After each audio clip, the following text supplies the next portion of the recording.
Hello everyone, welcome to Soul of Chemistry. Fourth semester chemistry honours students को इस class में स्वागत है। माय डियर फ्रेंड्स, इस क्लास में हम वैलेंस बॉन्ड थ्योरी का कुछ अलग सा कंपाउंड का डिस्कशन करेंगे। फर्स्ट क्लास यानी इंट्रोडक्टरी क्लास में हम कोऑर्डिनेट बॉन्ड क्या है एंड इसके साथ वैलेंस बॉन्ड थ्योरी का एंड कोऑर्डिनेशन कंपाउंड का क्या रिलेशन है, इसको डिस्कशन किए थे।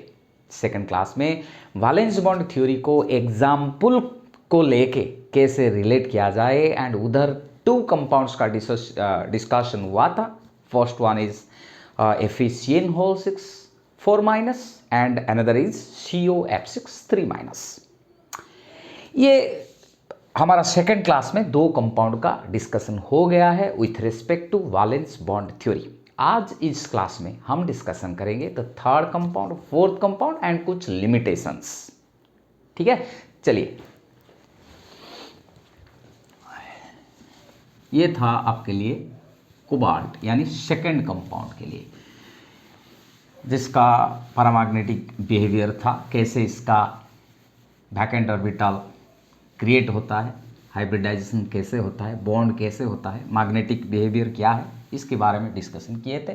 फिर मैं एक बार आपको बोल देता हूँ कि मेन थिंग है, जैसे कि आपके घर में कोई मेहमान आते हैं, VIP मेहमान आते हैं, आप उनको इम्पोर्टेंस देते हैं, मतलब उनको एक ही रूम देते हैं, एक मेहमान के लिए एक रूम देते हैं। ठीक उसी तरह मेटल आटम एक डोनर आटम के लिए, एक लिगैंड के लिए एक वैकेंट ऑर्बिटल क्रिएट करता है। ये बात हम सेकंड क्लास में अच्छे तरह से डिस्कशन कर चुके हैं कि कैसे central metal atom required number of vacant orbital create करता है, ये देख के कि कितना डोनर आटम्स इलेक्ट्रॉन पेयर देने को रेडी है, यानी कितना लिगैंड्स उनका डोनर आटम से इलेक्ट्रॉन देना चाहते हैं।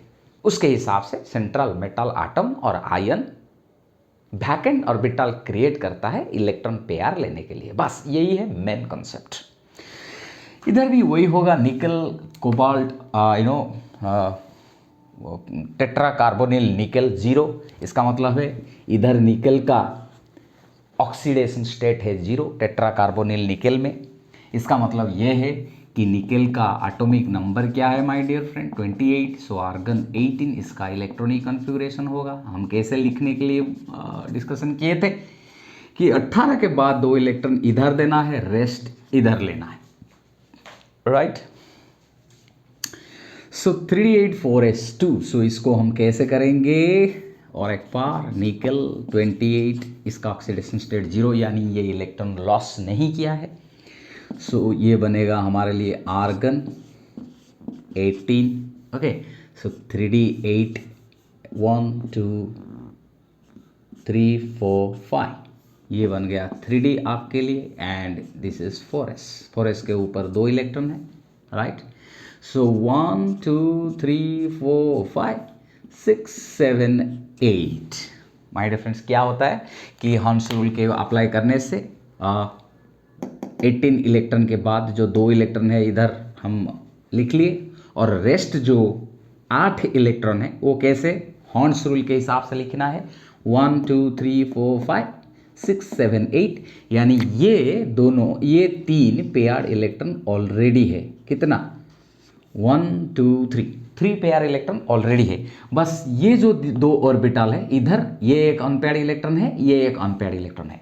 ठीक है, कौन सा लिगेंड आ रहा है, कार्बोनिल। कौन सा आ रहा है, कार्बोनिल। कार्बोनिल स्ट्रॉन्ग लिगेंड है या वीक लिगेंड है, एक्चुअली ना ये जो स्ट्रॉन्ग एंड वीक लिगेंड का कॉन्सेप्ट वैलेंस बॉन्ड थ्योरी का कॉन्सेप्ट नहीं है। वैलेंस बॉन्ड थ्योरी का ढेर सारा एक्सेप्शनल केस है, इसको मैं पहले से डिस्कशन कर चुका हूं कि पहले experimental data, most essentially the magnetic susceptibility, इसका मैग्नेटिक मोमेंट कितना है उसको डिटरमिन करने के बाद फिर हम थ्योरिटिकली वैलेंस बॉन्ड थ्योरी को लेके एक कंपाउंड का स्ट्रक्चर एंड इसका मैग्नेटिक बिहेवियर एक्सप्रेस करते हैं। पहले एक्सपेरिमेंट, फिर थ्योरिटिकल डाटा को एक्सप्लेन करना। मतलब ये थ्योरी इतना भी सही नहीं है। हम चलेंगे आगे चल के, आज ही इस क्लास में डिस्कशन करेंगे जो भी हो। सो हमको पता है कि जो कार्बोनिल है, कार्बोनिल एक स्ट्रॉन्ग लिगैंड है। स्ट्रॉन्ग लिगैंड को लेके ही हमको ये सारे इसका स्ट्रक्चर, इसका मैग्नेटिक बिहेवियर देखना है। जैसे कि मैं बोल चुका हूँ कि ये जो स्पेक्ट्रोकेमिकल सीरीज को लेके कि कौन सा लिगैंड स्ट्रॉन्ग है, वीक है, ये वैलेंस बॉन्ड का कॉन्सेप्ट नहीं है, ये क्रिस्टल फील्ड थ्योरी का कॉन्सेप्ट है।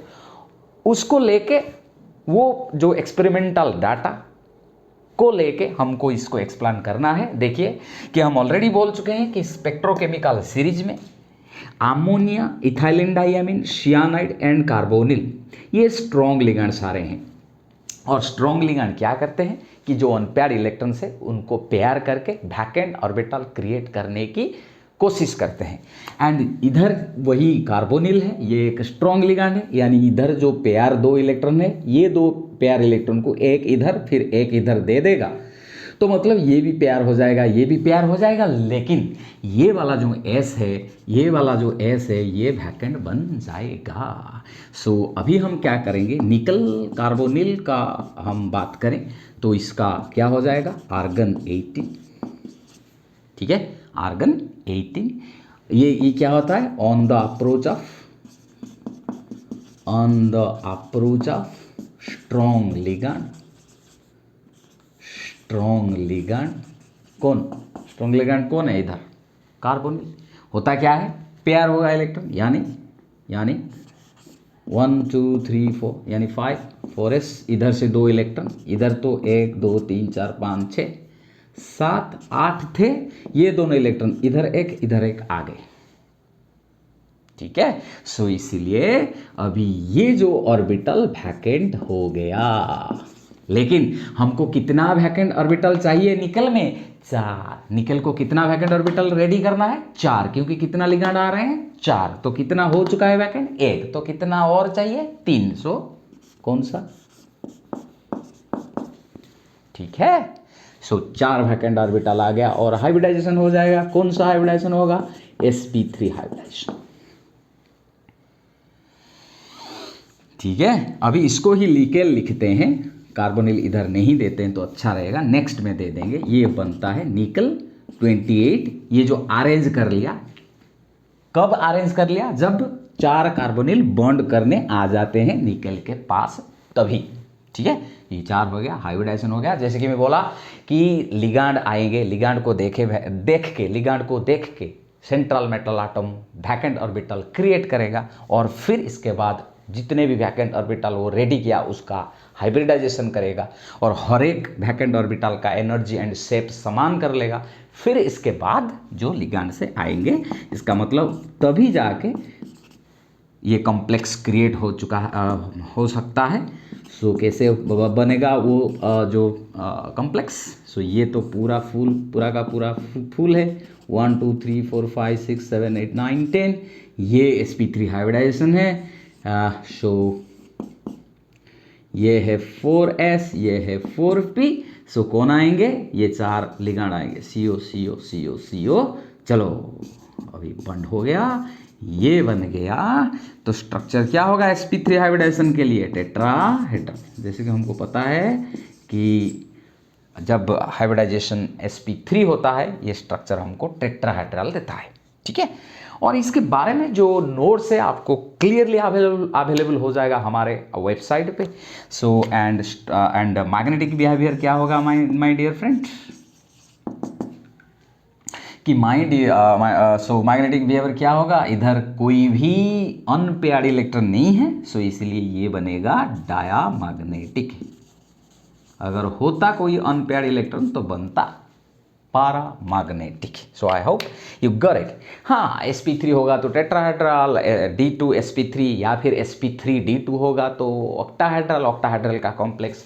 फर्स्ट 2 हम डिस्कशन कर चुके हैं, जिधर sp3 d2 या d2 sp3 हम देख चुके हैं। बाहर का d यूज हुआ तो आउटर d कॉम्प्लेक्स, अंदर का यानी 3d यूज हुआ तो inner d complex, 4d use हुआ तो आउटर d कॉम्प्लेक्स। ये सारे तमाम चीज़ें डिस्कशन हो चुका है। ये था टेट्राहेड्रल कॉम्प्लेक्स की बात। अभी क्या चलेंगे, किधर चलेंगे, the fourth compound that is NiCN4। उधर क्या होता है चलिए देखते हैं। जैसे कि मैं बोल रहा था D2sp3 या sp3D2 होगा तो वो बनेगा आपके लिए ऑक्टाहेड्रल, sp3 तो टेट्राहेड्रल। DsP2 और sp2D यानी चार हाइब्रिड ऑर्बिटल को लेके दो प्रकार का पॉसिबिलिटी आता है। एक होता है sp3D,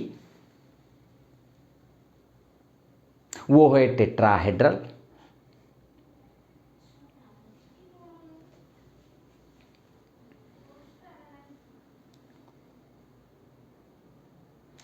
जिधर चार हाइब्रिड ऑर्बिटल का पॉसिबिलिटी हो उधर दो प्रकार का स्ट्रक्चर का प्रोबेबिलिटी आता है। एक होता है स्क्वायर प्लानर, एक होता है टेट्राहेड्रल। sp3 है तो टेट्राहेड्रल, DsP2 या फिर sp2D है तो square planar. Okay, thank you. So हम चलेंगे the fourth one. That fourth one is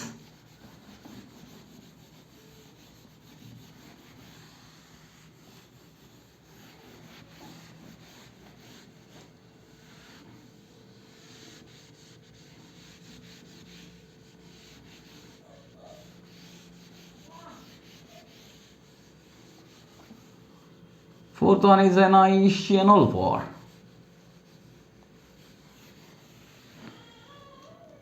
my dear friends, इसमें निकल का कितना ऑक्सीडेशन स्टेट आता है देखते हैं। निकल का ऑक्सीडेशन स्टेट डिटरमिन करने के लिए, जिसका भी ऑक्सीडेशन स्टेट डिटरमिन करना हो, इसको x कंसिडर करना है। फिर कितना सियानाइड आयन है, 4 इंटू सियानाइड का चार्ज क्या होता है, -1, सो 4 इंटू -1, एंड कुल मिला के इसका और 4 सियानाइड आयन का मिल के कितना, -2।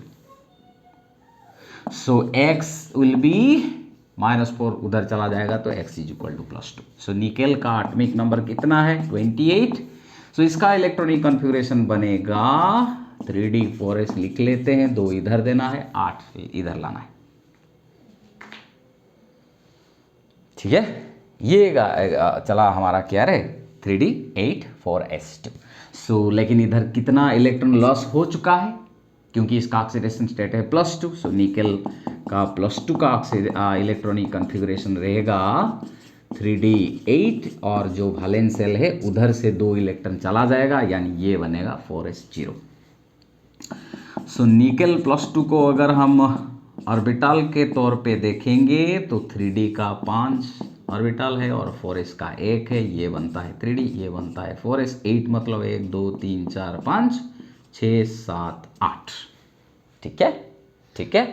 सो अभी क्या करेंगे, लेकिन इधर जो सियानाइड आता है, क्या आता है, सियानाइड आता है, तो सियानाइड आने से क्या होता है, सियानाइड कौन सा लिगैंड है, स्ट्रॉन्ग लिगैंड में आता है, NH3 EN CN CO, and only एक एग्जांपल हम लिए थे COF6 का जो एग्जांपल लिए थे, वो जो फ्लोराइड है वो वीक लिगैंड है। लेकिन अमोनिया से राइट के और जो भी रहता है, ammonia, ethylene diamine, cyanide and carbonyl, they are all strong ligand. They tend to pair off the unpaired electrons to create vacant orbitals. My dear friends, so क्या होगा अभी होगा ये कि 4s तो वैकेंट है, लेकिन क्या होता है कि क्योंकि सियानाइड स्ट्रॉन्ग लिगैंड है, on the approach of strong cyanide ligands क्या होगा, पेयर अप होगा। तो पेयर अप होगा मतलब ये जो 2 ऑर्बिटल अनपेयर्ड है ये पेयर हो जाएगा। सो Ni2+ will be organ 18, 1 2 3 4 1 2 3 4 5 6 7 8 pair of हो गया, तो एक D ऑर्बिटल वैकेंट हो गया। S तो वैसे भी वैकेंट था, 3D का एक D, S का एक ऑर्बिटल, एंड 4p से फिर 2 ले लेंगे तो 4 वैकेंट ऑर्बिटल क्रिएट हो जाएगा, क्योंकि 4 लिगैंड आ रहे हैं, तो हाइब्रिडाइजेशन बनेगा DsP2। क्या बनेगा रे, DsP2 hybridisation. And DsP2 hybridisation होने से स्ट्रक्चर क्या आता है माय डियर फ्रेंड, इसका किधर से हमको पता चलता है कि वैलेंस बॉन्ड थ्योरी ही बोलता है जब हाइब्रिडाइजेशन DsP2 या फिर sp2D हो तो स्ट्रक्चर को स्क्वायर प्लानर लेना है, तो DsP2 हाइब्रिडाइजेशन है।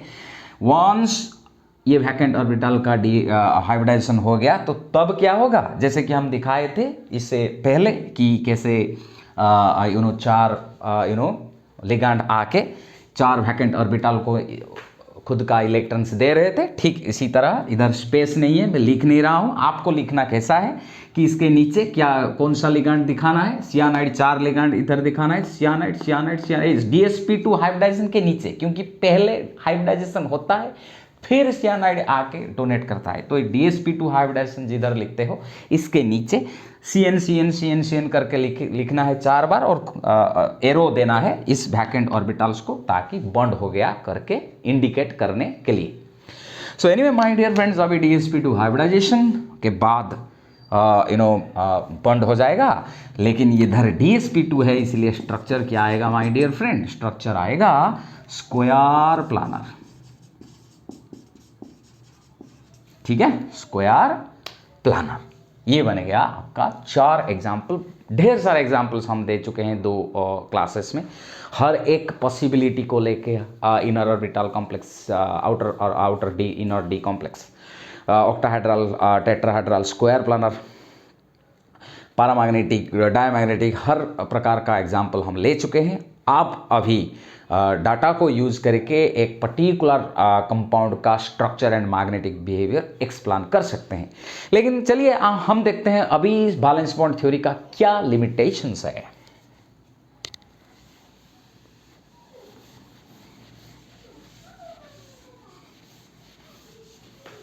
जैसे कि मैं बोल चुका हूं माय डियर फ्रेंड, लिमिटेशंस तो बहुत है, फिर भी एक थ्योरी जब ढेर सारे काम में आता हो तो उसको हम एक्सक्लूड नहीं कर सकते, डिस्कार्ड नहीं कर सकते। इसके तौर पर मैं बोल चुका हूं कि इसीलिए ही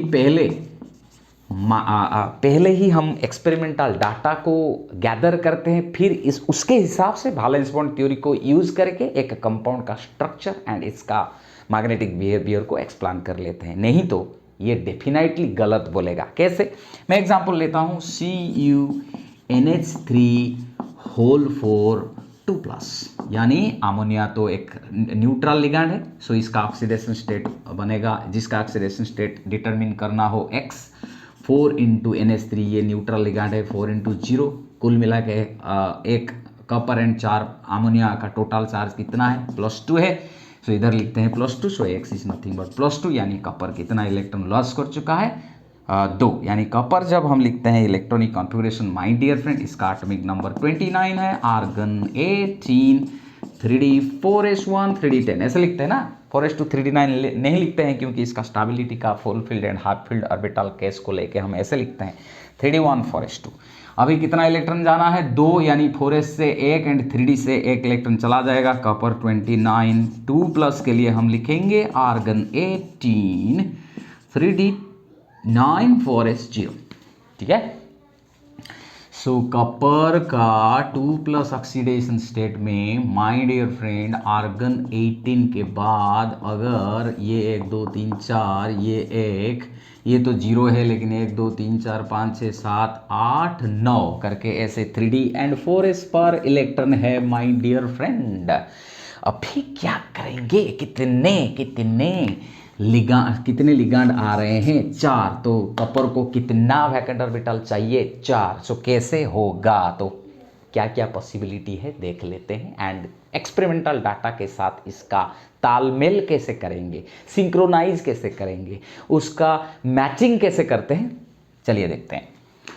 पहले पॉसिबिलिटी है क्लियरली, क्योंकि इधर तो एक ही इलेक्ट्रॉन है, ये वैकेंट है, उधर से कोई इलेक्ट्रॉन 3D को आना नहीं है, तो पहला पॉसिबिलिटी है कि 4s के बाद जो 4p है, हम क्या कर सकते हैं, एक S3p करके फर्स्ट प्रोबेबिलिटी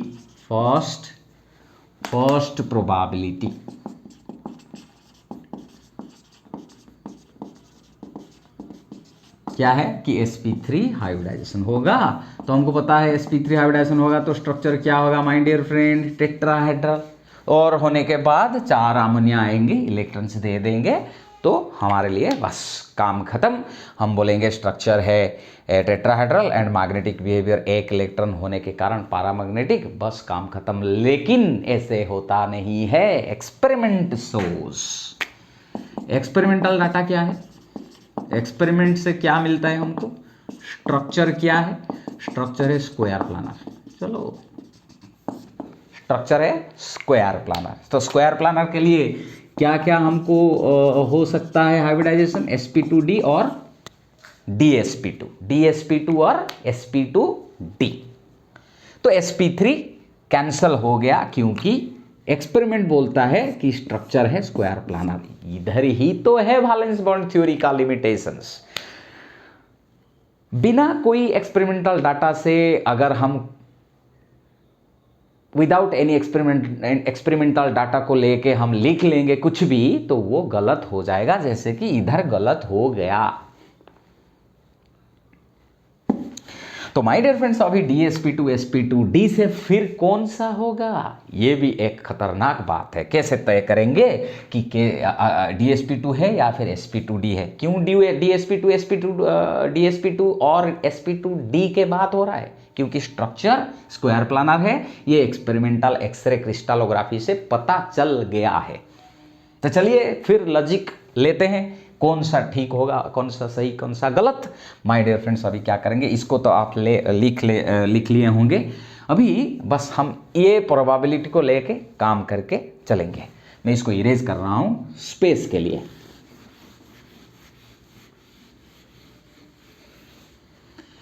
वही चलिए हम देखते हैं dsp2 के लिए। माय डियर फ्रेंड, अगर मैं लिखूं Cu2 प्लस dsp2 प्रोबेबिलिटी को शो करने के लिए, तो मेरे लिए बनेगा 3d 1 2 3 4 sp3 3d 4s 4p।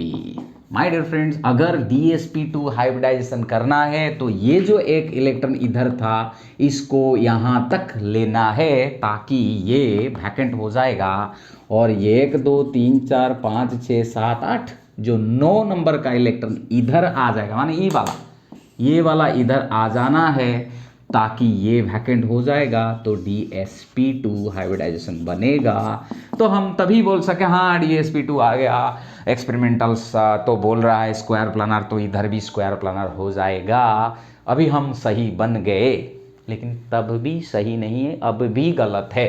कैसे गलत है माय डियर फ्रेंड?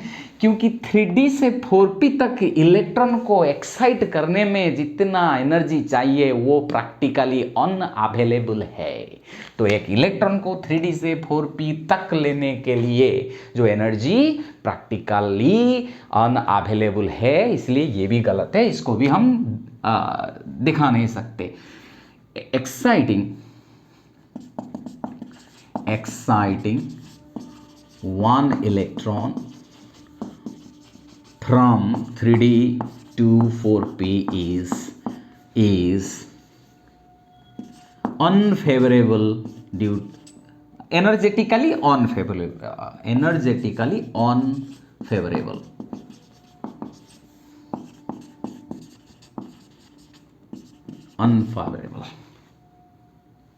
मतलब इतना एनर्जी अवेलेबल नहीं है, इसीलिए ये अनफेवरेबल है कि एक इलेक्ट्रॉन इधर चला जाएगा।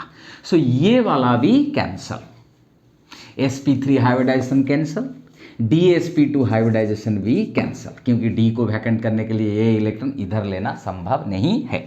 तो फोर्थ पॉसिबिलिटी आ गया sp2d। फोर्थ पॉसिबिलिटी कैसे होगा कि ये Cu2 plus argon 18।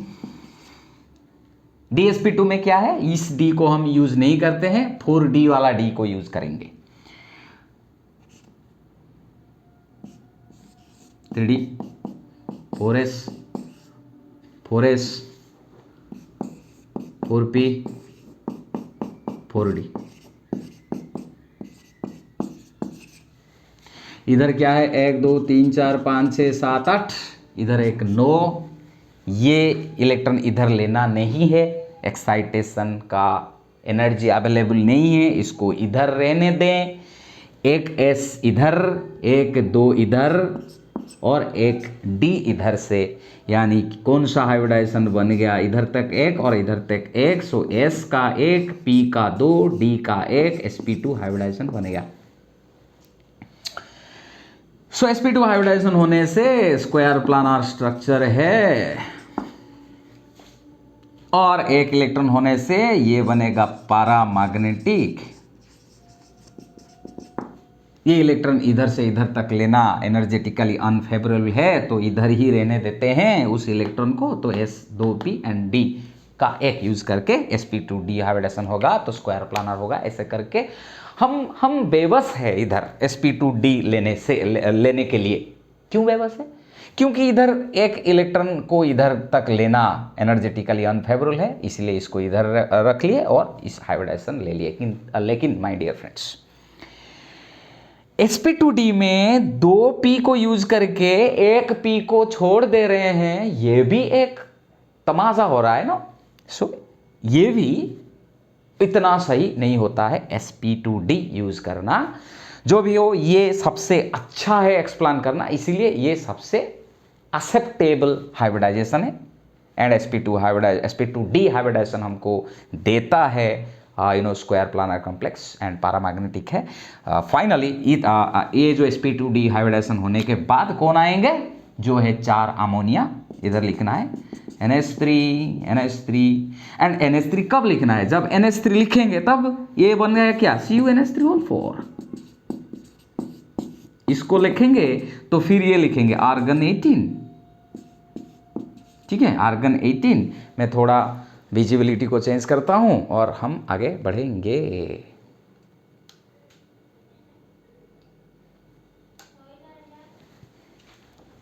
Five minutes.